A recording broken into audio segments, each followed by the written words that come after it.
Joseph Kabila, quand il a dirigé ce pays, en 2001, il avait quel titre académique? Merci beaucoup. Joseph Kabila avait plusieurs diplômes. Mon Dieu. Plusieurs diplômes. Mais vous-même, vous posez que soyez calme, vous ne soyez pas agité. Joseph Kabila avait plusieurs diplômes en formation militaire, des académies militaires connues du monde. 8 millions de dollars par année que Joseph Kabila touche sous forme de pension. Monsieur Joseph Kabila, moi je vais vous donner un conseil. Le Congo là ne vous appartient pas à vous seul. Ne soyez pas égoïste.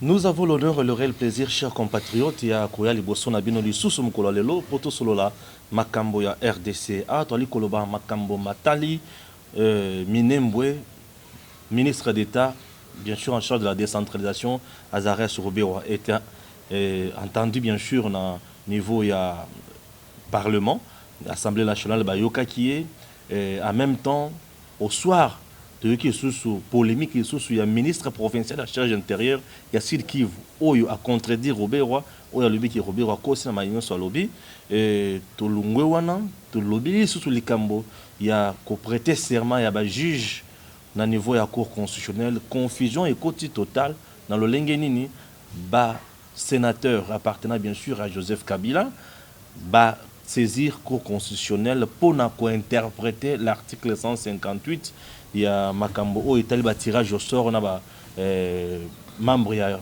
cour constitutionnelle nyonso wana prestation ya serment ezo salema na confusion moko total na mboka na biso nani ya kolonga te nini koya na mboka na biso nous tendons vers un chaos est-ce que ekopela to ekopela moto te ma etwali ko bem kolelo yango wana nande ko Barnabé ndenge to mesana ko yambaye ezali mbala mibale to yambaye na émission na biso tango ekoki pour tout cela makambo ya mboka ndeko Barnabé mbote. Merci beaucoup. Masepeli.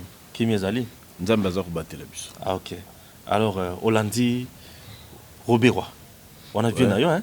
Ouais, na landa kilobi. On a vu na yo Robero. Ouais, c'est mon mentor. Robero. Nga na ebi koleka bato ebele. Tokozala kanga na madame Zaina nde to ebi Robero. Malamu. Parce que moi j'ai fait presque 10 ans. Robero. Un monsieur crédible. Spectacle à lobby, Moindo Nzangi a salaki musala ya diable. Comment ça? Moni diable akanisa ki kobaka Yezu na ikulusu. Zalaki ko bengana munguna se débarrasser d'un ennemi. OK. Mais Robero biloko wana nde azalaka à l'aise ya kosakana te. Donc polémique wana lobby na mona ki na esengo nyonso. Omoni c'est un avocat, c'est un praticien de droit. Bakola na kobengama, c'est-à-dire baza ba rejeter. Ata soki atelemi liboso ya hémicycle 500 personnes bozo wolola pona Robero azo kolobate liboso ya hémicycle. Erreur Moindo Nzangi asali yango wana. C'est-à-dire makambo ya commune ya Minembwe ezalaka eloko moko pamba, eloko moko tchanana. Sikoko baka Robero na ikulusu na parlement ateki Robero ya mokili mobimba. C'est-à-dire tango Robero aza koloba na aza kolobate liboso ba député congolais. Pa ebiki bakosala eloko te. Au moins le parlement na bako voter eloko te. Bien sûr. Eza lokola bovandi pembeni ya baoba. Babio pikola baoba na maboko. Bako voter eloko te, ba osala eloko te. Il n'y aura rien. C'est-à-dire il n'y aura rien. D'abord ce qu'il faut reconnaître, il n'y aura rien. Pourquoi? Il n'y aura rien pourquoi? Mais c'est yango nde naza ko expliquer. Il n'y aura rien eza lokola ovandi na baoba dans na salon na bino nzete ya baoba e bimi. Ouais. On comprend les salon na bino na ndako na bino. Mais bon la muika pa nzete moko baoba e lonami e koli na kati ya salon. Baoba ngonde Robero. Tikanga na sili sana no lycée. Siko yo ba ebisi bino bo pikola baoba. Bo pikoli bo kati e simbité. Suka kaba ko ebisa bino boye, bo changer ka salon na bino, baoba na ekotikala. La question de Minembwe à travers cette interpellation là est longwe problème national. Et quel problème africain et international. On va comprendre ngai de comme problème africain et comme problème international l'ONU a koti na kati. Au monde nga naza kolobawa de représentants ya MONUSCO na Sud Kivu à Lobiboy. Nous allons pacifier la MONUSCO va pacifier Minembwe. Nous allons imposer la paix à Minembwe. Et tous les réfugiés Nindu, Bembe, Rega, Eko, Ebanyamuleng vont rentrer s'y installer. Et Oyonyo Sakobeta Kamunyamuleng est comme crime de guerre et violation des droits de l'homme. Ça c'est une déclaration à MONUSCO. bino bokanisa ki boza ko bakaye et comme ici ko likambo international. Donc Yami Balé Olandi a landi dans l'introduction na yo. Il va répondre le mercredi. De toute façon, il va répondre le mercredi. D'abord, babanda koloba ma accusation sur Mwindo Zangi n'était pas conforme à la loi. N'était pas conforme à biloko na biso nyos. Na loi na biso on n'installe pas, il n'y a pas de commune rurale et consort. Bon, il va répondre, c'est un juriste. Mais après, au komona kaka déjà mutumo ko pesa ki Geneviève Vinagosi na député moko pesa ki déjà couloir ndenge makambo ekosila. Balobi boy, lokola président alobi akosti ya commission biso to kotia commission d'enquête lisusu te. Biso ba député. Et comme ka tozela kaka commission président. Et l'affaire va s'arrêter là-bas. Mais spectacle ba pesi ko la ki sa haine koloba ba teki malamu dans le monde. Et puis la haine autour de Kamba Minembo. Bon, toi tu as suivi les débats. Une petite question d'ordre et gestion administrative. Tala nenge batu baza koloba. Na loba ki boye. Mutonangai. Soki il y avait une faute. C'est le ministre de l'Intérieur qui allait réagir, Kakonde. Mais nenge toza koloba Kakonde avandi kimia. Lokola Kakonde avandi kimia, il n'y a pas de problème. Lokola le ministre de la Défense avandi kimia, il n'y a pas de problème. La réaction du ministre de l'Intérieur à Sid Kivu par rapport au communiqué est de... Parce qu'à démentir, non, il n'a pas démenti. Non, un instant. Il a dit autre chose que Makambo Robewa. Natanga qui communiquait. Oui. Il n'a pas démenti. Mais lui, en tant qu'un homme d'État, il ne devrait pas s'inviter dans ces débats-là parce que lui aussi a ça qui faut. Robert Alobaki est en conférence de presse. Au soir, vous comprenez? Au soir, autour d'un repas, une discussion s'est soulevée. Et Roubert a fait part au ministre de la Défense, au gouverneur, que la société civile, les commandants sectoriels ont soulevé un point ici, qui est de l'installation du gouverneur, qui n'est pas réglementaire. Ce n'est pas... En fait, Congo, va nommer, va notifier, au salaire remise et reprise. Bien sûr. Donc c'est psychologique, un faux problème. C'est-à-dire, et le Kouana, Nzambe, Amila kisi sima batuana qui a kobundela bango kaka. C'est ce que j'ai dit. Ah oui. Yango bazo traiter pe munyamulenge bazo ba kiyo zo défendre batuana mingi. Ba traiter ka batnyo zo banyamulenge obi ke babenga ka epenge munyamulenge. Mais yo nde bazo ba mingi ke yo za munyamulenge puis au comme on dirait porte-parole na bango. Moi je suis né le 10 décembre. Oh. 10 décembre ezali journée il y a droit de l'homme. Moi je suis d'abord défenseur des droits de l'homme. Très bien. A Minembwe ba garçon bazalaka disusuti. Bango c'est pas soda répartis dans le monde et dans la province Ebélé à en Congo. Bato baza konyo comme kuna za maman, des veuves, des enfants, des vieilles personnes. Tu comprends ça? Très bien. Et puis au 21e siècle, moi je ne peux pas comprendre ça. Tozo mona bato ba ko kufa na mai, ba grec baza ko récupérer, ba français baza ko Allemagne écoute a récupérer 1,5 million, 2 millions de gens. Biso to ko benga na batute. Na 21e siècle ça ne passe pas. C'est quoi la vraie solution na Banyamulenge? J'ai suivi Mike Mukebai, hein? Nalikambo ya Banyamulenge solution naye. Chers compatriotes, je vous prie d'abord bolanda moi solution muke ya Mike Mukebai oyo et pas yande konabiso Israël Mutombo. Voilà. La solution, merci Gims. La solution oyo Mike propose quoi? Eza na tango ya ko benga na Banyamulenge te ya ko faire victimiser bango te.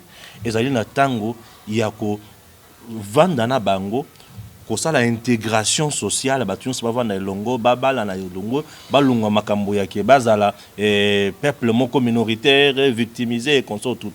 Comment trouver makambo? Bon, ça n'a pas de sens pratiquement. Mais c'est Banyamulenge semble que bazolinga va vivre ka bango moko et consort. Mais Banyamulenge sont partout au Congo, non? Ah bon? Oh. Mais Babisengimana, Barubero, Banyaruga Bazawana, qui ça, c'est auquel Bumbashi, Robert, na tangi journal monko, et Robert a fait un réfugié rwandais, ba identifié na Katanga et consort na Katanga. Mais bilo quoi na bilo boloba kangwe moko epesa batukanda. Comment ça? Président groupe parlementaire à IDPS 2011-2017. C'est qui? Azalaka belge, non? 2011 à 2016, il était belge. Bayeko comme Bayeko soit le premier ministre, il était belge. Donc bino Azalaka belge. Il y a des Belges ici, non? Il y a des Français ici. Hein? Mutumoko o salaka nani babomi ya batu ya kamwena sapo. Tant bazako landa bakanga, il était député ici. Akima l'ambassade à... C'est pas nécessaire de citer les noms ici. Akima l'ambassade au Canada parce qu'il était canadien, non? Clément Kanko. Donc batu yo bazana mikanda wa bana président. O babotama na Belgique. Baba Belgique. Il est belge, congolais. Non, président n'est pas belge. Oui, bien sûr. D'ailleurs, balobakaboy na famille na bango yende azwa mukandati. Oui, il y a beau, il y a penza. Mais bando tamona comme réfugié. Azaki na mukanda ba réfugié mais sanja oya mindeleti. Mais bana oya boti kuna ba belge non? Parce que ba botami kuna.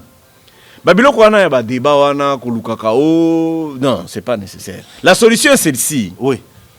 L'État a salam salana yi. Très bien. Entre autres, l'État ko salam salana yi eza kotia bourgmestre wana. Kotia pe la police kuna. Kotia ba bureau d'État. Parce que commune musala nango mon frère na azo ko répéter lisusu. Ezali soko lingo komisa mariage okendeka na commune. Biso awa na Kisasa soko lingo komisa mariage ozo commune ezaka sima avenue 4 avenue au commune. Mais bango il faut que 200 km c'est pas normal. Eza entité moko enclavé. Tu comprends ça? Bato basa ebele kunate. 36 000 pamba selon CENI, 36 000 personnes. On ne peut pas dégainer les munitions pour tuer 36 000 personnes. Il n'y a rien là-bas. Ezaka bangombe. N'accordons pas trop d'importance. Idiofa. Important. Bah, député, il fallait pas bundela Idiofa. Parce que après Lubero, c'est l'Idiofa qui est le plus grand pourvoyeur de sièges. Lubero amène 13 députés. Territoire à Lubero. Ouais. Idiofa amène 12. Mais ça, qu'on dans la carte érosion. Personne n'en parle. Il fallait marcher pour un Idiofa. Qu'on marchait, et c'est comme Moko, Nyamaka, Matiti. Et puis tous les jeunes ils sont aux États-Unis en train d'apprendre l'informatique et consorts. Vous voyez les députés en train de transpirer pour quelque chose qui n'a pas de sens. Ne soyez pas extrémistes. La croix de Jésus était au milieu. Ne soyez pas extrêmes. Ça n'a pas de sens. Vous savez, lorsqu'on regarde trop, Congo comme une situation à Kasaï. Le peuple kassaïen, après Banamongo, hein, vient les Balouba. Parce que les Banamongo peut être dans les 33% de la population congolaise. Les Balouba sont entre 27 et 30%. Mais si tu regardes les Sika Balouba Bavandak, c'est la province la plus subdivisée. Tu peux expliquer ça comment?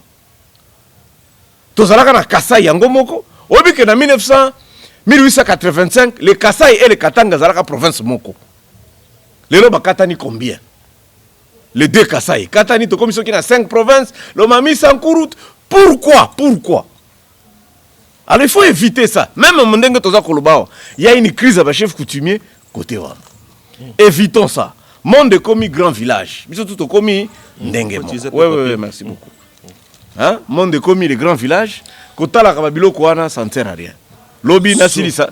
Vas-y. Bah député va lobby. Non, Kabange Numbi. Par ministre de la Santé, il a dit Très bien. Il a participé à un débat, Nyonso comme ministre. Depuis 2013, c'était ma période. Il a remarqué qu'il y avait des problèmes un peu partout.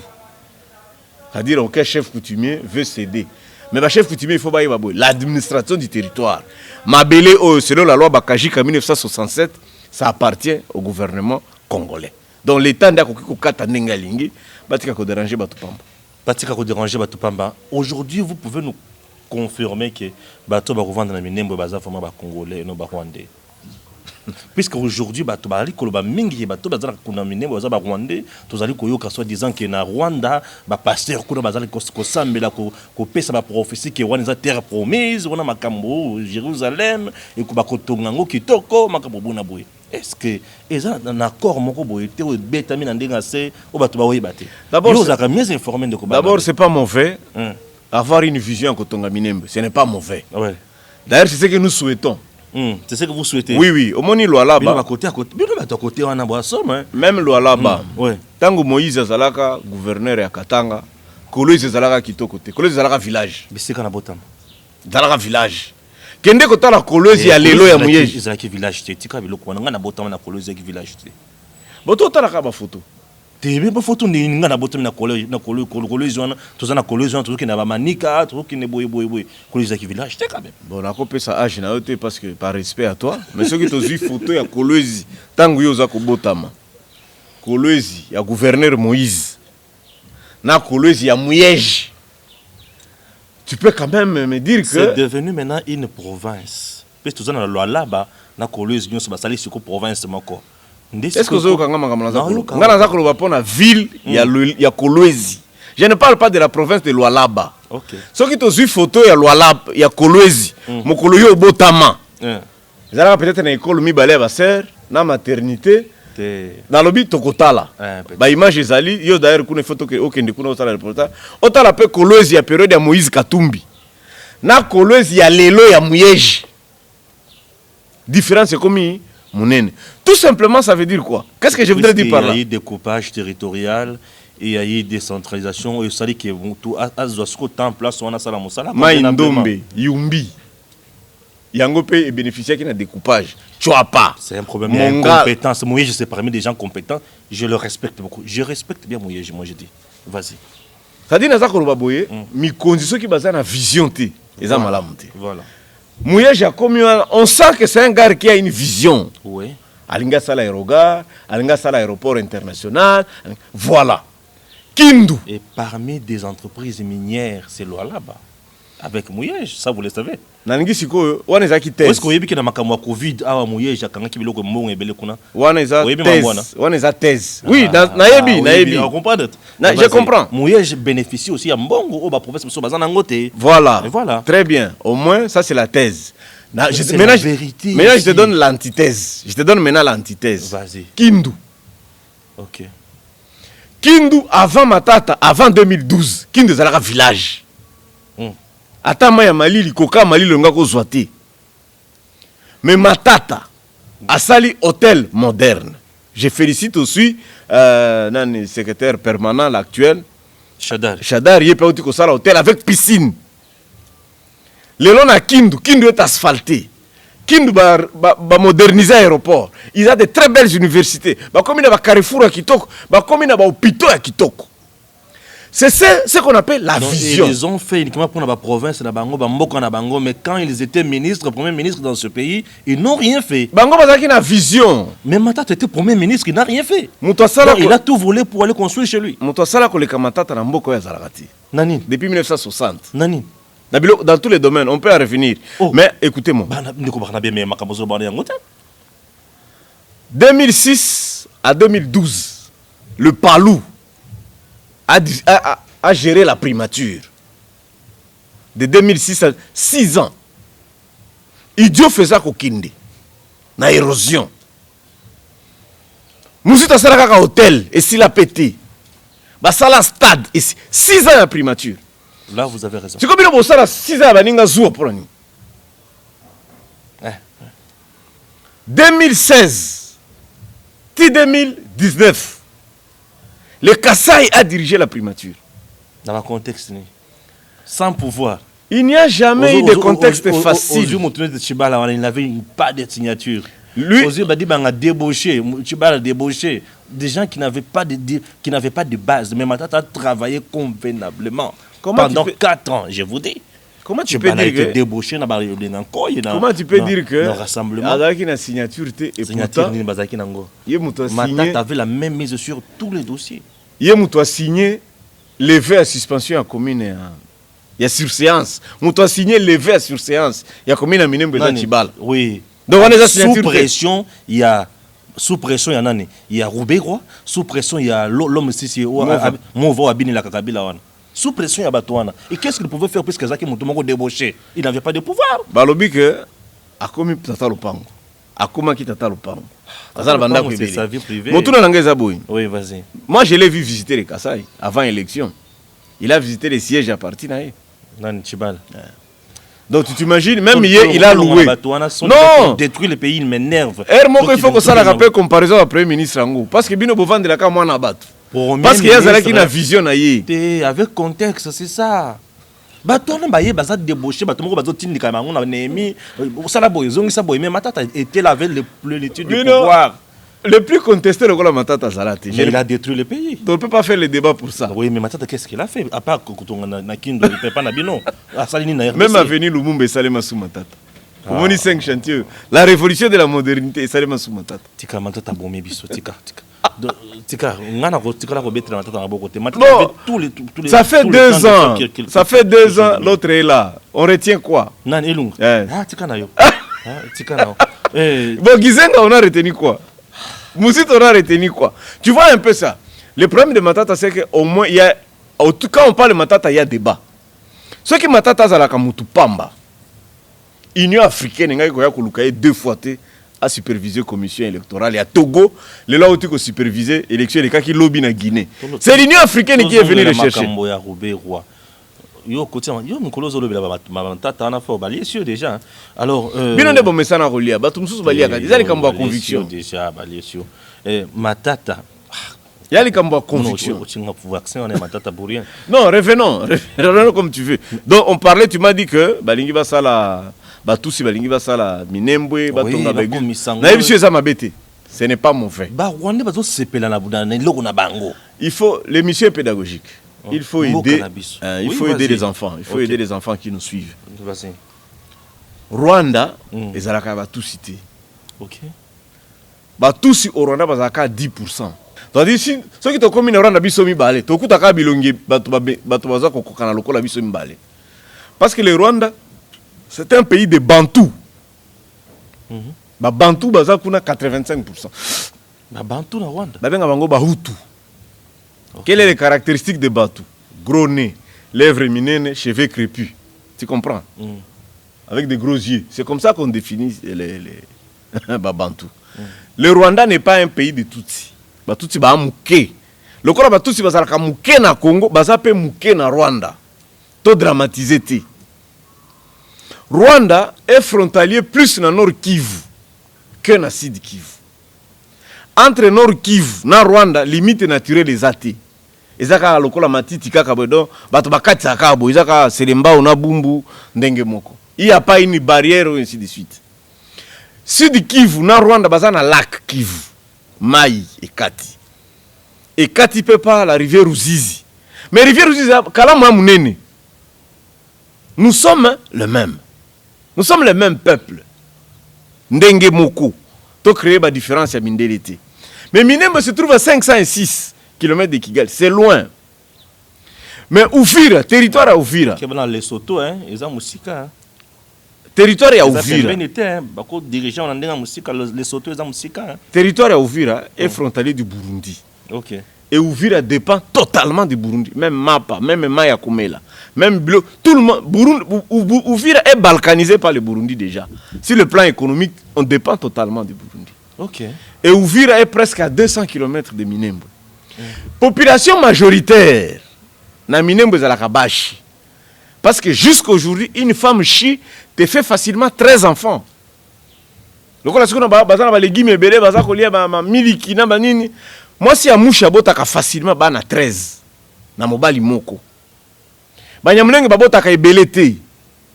Soka boti ebele zami bale misatu. Barega babotaka ebelete, misatu mine. Babembe babotaka ebelete. Donc Minembwe bato baza ebele eza ba mouchi. Et puis Minembwe eza intersection, c'est-à-dire ba clan nyonso, ba tribu nyonso ya Sud Kivu. Ekutani wana. Esanga ekangami wana point na bango yango wana. Il fait froid, cette partie n'a jamais été colonisée et puis ça n'a jamais même esclave ba komaka kuna parce qu'il fait très froid sur les montagnes. C'est une richesse pure. Réserve itombo ezana bandeke nyonso ya mokili. Il y a de l'or, il y a le pétrole. Richesse ezana ko sakanate. Fizi wana ba bembe wana. Zone touristique ya ko sakanate. Mais ça a toujours été abandonné, comme l'Ituri était abandonné. Ce n'est pas un coin qui va nous créer des problèmes à la longue. Non, il va créer des problèmes. Peut-être pour la Mitou, il y a des ressortissants. Parce qu'eux-mêmes, ils ne comprennent rien. Et la cohabitation, les Nyamulenge, les Bachi, les tous, est-ce que la malamu et qu'il y a comme la biso bitumba liboso awate? Bembe, babanda ko bundisa ba Nyamulenge, ça va faire 50 ans, 100 ans, 60 ans. Yango. Échanger le côté. Yango naza koloba. Ceux qui ont vendu na baoba.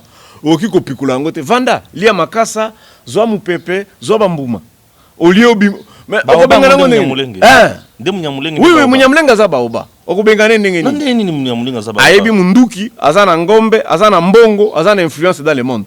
Vous allez faire comment? Azana influence azana katia ko se faire victimiser oui stratégie na bango yango wana. Alors n'écoutez pas ça. Tu sais qu'on tue le Tutsi à Ituri. Ituri génocide des Akosalem. On n'en parle pas. Or chez Mwindo Zangina, Ituri bazaba frontalier. Lui, il est de Beni. Ituri, ici, c'est Bounia. Les gens sont en train de mourir ici. Lui, il va aller se précipiter dans une histoire qui n'a pas de sens. Très bien. Prestation et serment, il y a un juge. Il faut un cours constitutionnel. Confusion totale au lundi dossier. Il faut se les mercredi. Yo sikoyo. Olobini. Bonalanda qui quitte Yezu, envoyé spécial à chef de l'État, Azako Sala, oh, et Kosalema, tout ça. Nameki Koluka CV qui Yezu, ça Sala Wapi. Il a travaillé où? Nabandi quoi, parce que c'est lui, apparemment, qui a parlé à l'oreille du président pour imposer Bilokwana et Salim. Président Tangoyaki, c'est un homme d'état de droit. État de droit, il a dit qu'on respectait procédure. État de droit veut dire qu'on respectait le texte. Mais le président se retrouve entouré de quelques extrémistes qui veulent toujours imposer. Si c'est le Louba qui veut imposer. Non. Mandat, c'est que dit au moins. Le col à Kossi, ça va balabalate. Le col à Kossala Biloko Minenete. Le col à gratuité de l'enseignement, il fallait bâtir que la présidence a la justice. À respecter la procédure. Au niveau de la Cour constitutionnelle, on ne cherche pas du travail. Moi, par exemple, j'ai toujours été contre comment on a professeur Kalouba ba nommé yo zala qui avocat mulongeshi autant que ça droit ba qui qu'on nommé on a conseil ceux qui de cassation ceux qui peut on dit yo un avocat tu cherches du travail quoi imposer ba juge à cour constitutionnelle là si quoi quand ils seront contestés ba toi na ba ko proclamer président d'Engenini ba ko proclamer ba député d'Engenini. On va faire confiance. On a sur le plan politique, sur le plan positionnement, ils appellent ça à droite. Est-ce qu'à leur niveau, parce qu'on est la moussala? Non, ils ont problème. Ils sont des innocents. Ils ont un problème. Entre Kabila et Félix, des Kabila ont à perdre le coup constitutionnel. Dans 2023, pour postuler les sous de ma candidature, Hollanda aujourd'hui amène d'Éthiopie. Hollanda aujourd'hui amène d'Éthiopie. Tu sais que ça semblant de Barnabé. Hollanda aujourd'hui amène d'Éthiopie. Si vous jouez comme ça, Nalanda au Dieu amène. Oui, bien vérité. Mais sous Kabila, nous tous nous demandons de décrier justice, non? Très bien. Oh, il y a validé, invalidé, réinvalidé. Il y a corruption, il y a Sénat. On décrit, non? Tu sais qu'il y a un discours, il y a un jour, il a prêté serment le 24 janvier. Jour à mère wana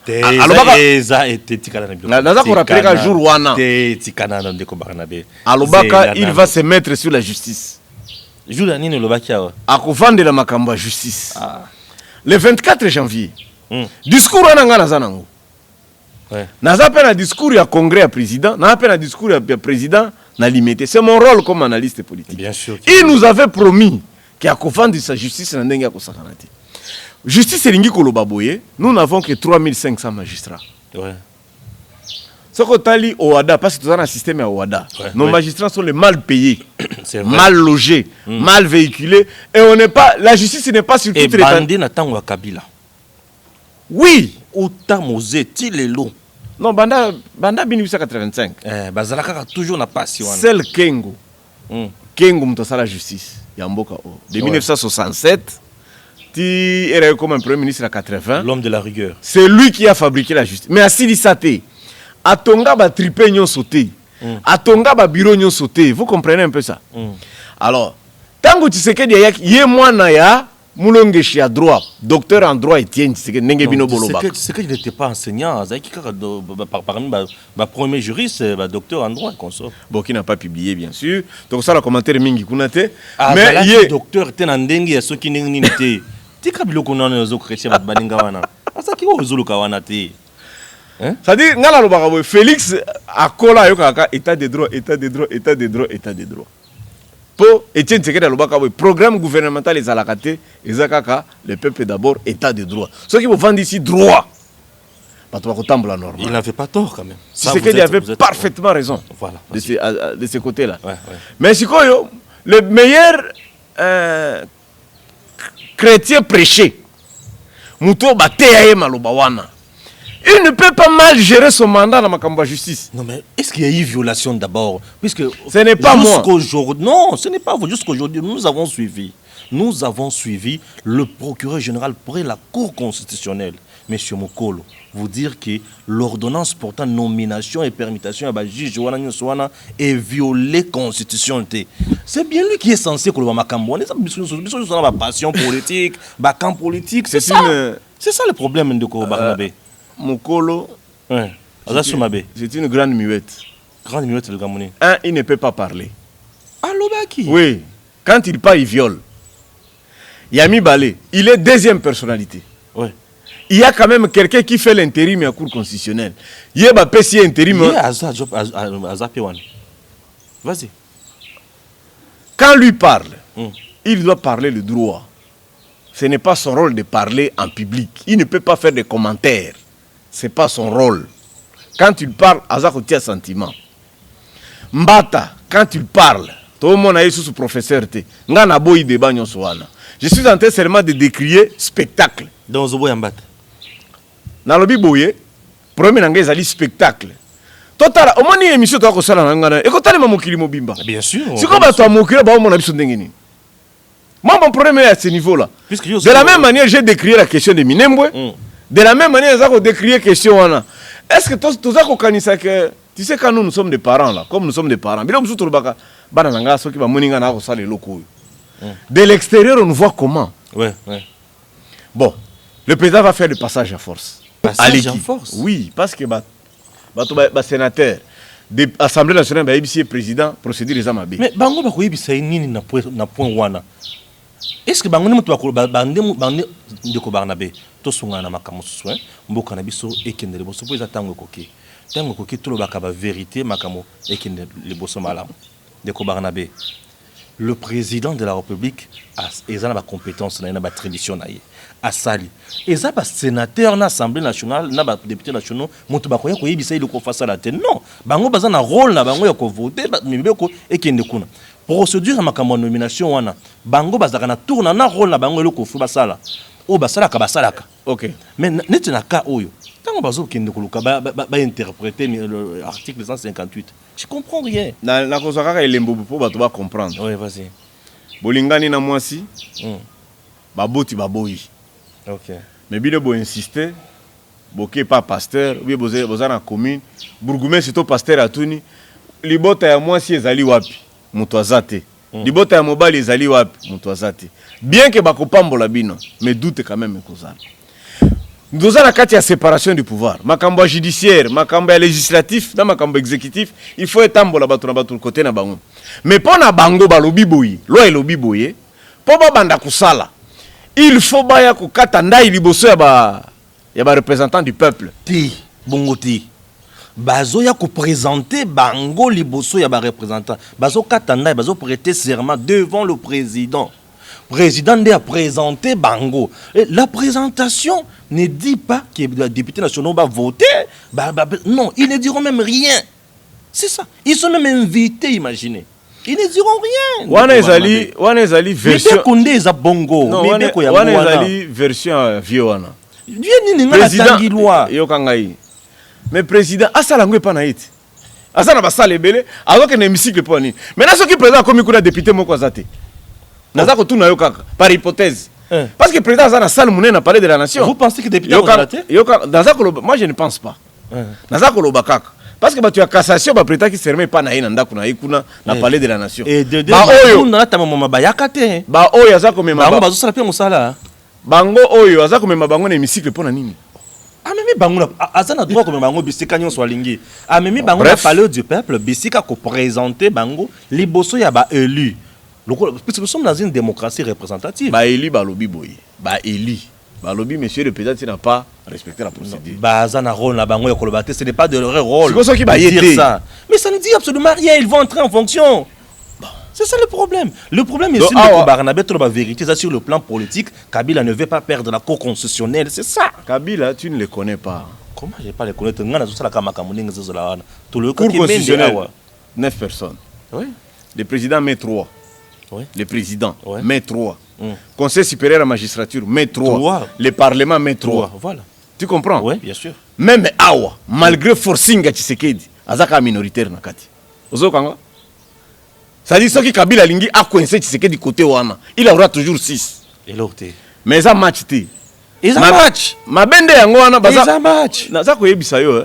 Ceux qui vont interpréter de droit devraient être neutres. Est-ce que vous comprenez ngai? Très bien.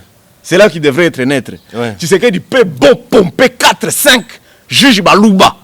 Ces gens-là ne vont pas dire le vrai droit. Ce n'est pas dire qu'il y a Balouba. C'est ce qu'il est en train de se battre pour ça. Non, tu comprends ça? Hein, parce que c'est ce que tu voulais que je te dise. C'est-à-dire, combat na bango na Kabila, c'est inutile. Nous voulons des gens qui vont lire le vrai droit. Ce qu'on côté déjà na ndenge baza ko kota wana na baza ko sala mariage na bino baboti bazati. Ils na considération. C'est baboti bazati ndenge moboti zaka président de motozo pesa bango zo lekisa bango na mokili. Il fallait ça langue pas naé, c'est tout, c'est simple. Il fallait ça langue simple. Ndeko Barnabé na point on a tout kani na hoté. Non, ils allaient quand bato baza ko landa biso, ils vont comprendre. Na bango ba comprendre peut-être que na yo pe na point na yambalo penza lobi en hoté. Na lobi nanga solo, ngana lobi le spectacle qui est donné est mauvais. Je n'ai pas fait l'analyse. Est-ce que le président a raison? Est-ce qu'il a respecté? Le spectacle est désolant. Spectacle, tout ça, que ça les a malamoutés. Okay. Et puis, dans le lobby, vieux qui t'engueuse, na parcours naïe. À ça là, nulle part pour qu'il ait sa conseil na biloko wana. Il y a le lobby qui a président qui installé bango. Bon, ok. Il a toujours échoué dans sa vie. Tu sais que qui t'engueuse quand on a RCD va bengana kai. Donc c'est un vieux que je connais très bien. Na yebi ma RCD za mouvement ya ba rebelle, il y a comme mboka na biso. Oui, très bien. Asalani. Oui, oui. Membre du bureau politique. Parmi bateaux, rebelles, bombarder avion, non. Membre du bureau politique. C'est ça, non. Parmi bateaux, bombarder avion, congolais, non. Moutiané de papillon, moutali à tomate. C'est comme ça qu'il est connu. C'est-à-dire que le parcours ne vient en salaté. Il faut bateau bino, bateau RCD, bateau bombarder avion, c'est ça. Na kindu non? Binot. Oui. Beaucoup de Tamazane, Tokumi cité, Otonika Ngana, oui. Vous avez bateau bombarder. Oui, oui. Bombarder. Na kindu, oui. On croyait que le général Kalou Zaki na katina ba soda na ba munition. Yango boboma. Ah, nandimiko. Yo peut pesa makanisa ba boma. Est-ce que ngai mutu moko na pesa ka makanisa? Ngana pesa kité mais j'ai dit oui et ça les vous aviez voté aussi. Oui. RCD est un mouvement de Congolais soutenus par les Rwandais. Ce que RCD est à la catégorie de mission et ça les maraté. Biso ne te bundé la liberté d'expression, biso ne te bundé la démocratie, biso ne te bundé la élection, biso. Au moins ni bambanga ba ko tia c'est nous, c'est grâce à nous. Tout ce qui s'est fait ici c'est nous. Il faut bon di marango. Ce qui là boki ko voter, boki ko ça la liberté d'expression, boki ko ça c'est grâce à nous. Po ba tumususu ba tia ka bambanga na ba poto. Si le loza ka mutoroberwa. Biso to simba munduki. Si le loza ka mutoroberwa. Na lokola ridi ya misi. 19 ans et pas il y a Papa Wemba, mais à ça là la casa. Mais aka mwana donc ozaka mwana yozaka yango zo soutenir président Roberwa hein. Moi je dis seulement la vérité. On soutenir Roberwa. Bourgmestre kuna lobi ki akosi yo razo lobaki. Ministère intérieur. Ministre plutôt intérieur provincial. Et puis on a communiqué dans le lobby autour de la table sur Roberwa qui a soulevé la question. En tant que en tant que ministre d'État, homme d'État. Oh ezaki na il ne peut pas faire des routes na été. Azaki na compétence na yangote, il a violé aussi. Yoza journaliste. Bien sûr. Le ministre de l'Intérieur est Assid Kifouana. Il ne peut pas faire ce genre de commentaires. Lorsque vous mangez avec les autorités, il y a beaucoup de choses qui se disent là-bas. Vous êtes un homme de... Ou soit vous les faites ou vous ne les faites pas. Il ne peut pas dire que des suites d'une conversation autour d'une table, Robert a assuré... Parce que Robert, c'est un homme fort. Encore à l'autre qui déjà... Robert est un homme fort. Fort. Il a le même sang que toi. Sauf que lui, il est tenace dans ses positions. Point à la ligne. Détruire le pays et le vendre ailleurs. Bon, c'est grâce à lui que 1 plus 4 est le cas. Grâce à lui. Je parle les faits. Mais fais aussi la malheur. Bon, peut-être que j'étais encore jeune à l'époque. Mais c'est lui qui a tous les objectifs à 1 plus 4. Il y a unification à pays, il y a quand même une élection. C'était dans la commission politique défense et sécurité. Donc c'est lui qui a piloté ça. Beaucoup qui mais il est bon. Bemba ne représentait rien. Bemba était économique. Bemba quand même, il faut le féliciter. Quand nous sommes arrivés ici, le budget était de 300 millions. On est parti avec 3 milliards. Il faut féliciter Bemba de ce côté-là aussi. Merci. Et Zaïdi Moutou Asala na Mboudi. Est-ce que va foutre rien? Yerodia, Moutou Zaki infrastructure. Asala combien de kilomètres? Donc, il y a ceux qui organisent l'élection. Asala biloko. 1 plus 4 Boliam Bongo, Bosala Nyonso Bolingaki. Chibala Boliam Bongo. Abino Bato Bolia. Na Muzito pas. Bango abima na 46 villas. Bombardana avion ya bato. Mais Tamba Lobaka ngoti. Est-ce qu'il faut to wangana? Ils sont des faits de guerre. Est-ce que vous très bien qu'il faut vous poursuivre un jour? Na maping. Ah, yango bozo banga yango, boko boza poursuivre. C'est amnistié de temps fait. Ah. Ndeko Gims Lokumu tokomi na suka. Ya émission na biso tolobi mingi ndeko Barnabé azali makamuso singela sala. Merci quand même no yambe biso. na cadre Oyo. Merci beaucoup. Merci. Nabanzi Zamba le souka koleka na émission na bisoté. Tokoyakaka. Merci beaucoup. Tokoyakaka. Tout ça, on a une émission, c'est avec un grand plaisir puisque vous nous parlez à cœur ouvert et ça nous fait énormément du bien. Et ça dit, ton ami, les téléspectateurs, bazali quand même bien édifié. La question surtout tourni bien que nazaki na coinça qui o makase po yo zaka mbanga mingi. Parce na coinça yo te au monde na plateau et comme yayo. Non, merci beaucoup. Na ngina sili sakoloba boye. Oui. Ki mboka oyo ezalaka ba kokote. Oui. La RDC n'appartient pas aux ancêtres. La RDC n'appartient pas aux aïeux. La RDC appartient à nos enfants. Tobongisa mboka opo na bana oyo bakoya bangonde bakolomboka. Ekozala soni totikela bana mboka ya mabe na mibeko ya mabe. Tango toza kokanisa bakoko ato sali mabe bako reprocher yo te. Mais quand tu penses que oza ko bebisa mboka il faut tikela bana na yo kuna des problèmes. Et puis ami balé biso ba politicien to sala quand même attention au spectacle. Bato baza libanda ba ko mona biso moins sérieux za malamu te. Na ba discussion boye ezala difficile ba investisseur ba ya. Or c'est que dans a besoin ba investisseur pour atonga mboka oyo. Tika nzamba pambola. Merci beaucoup Ndeko Barnabé, message beaucoup qui toque. À très bientôt Gims et Marilo.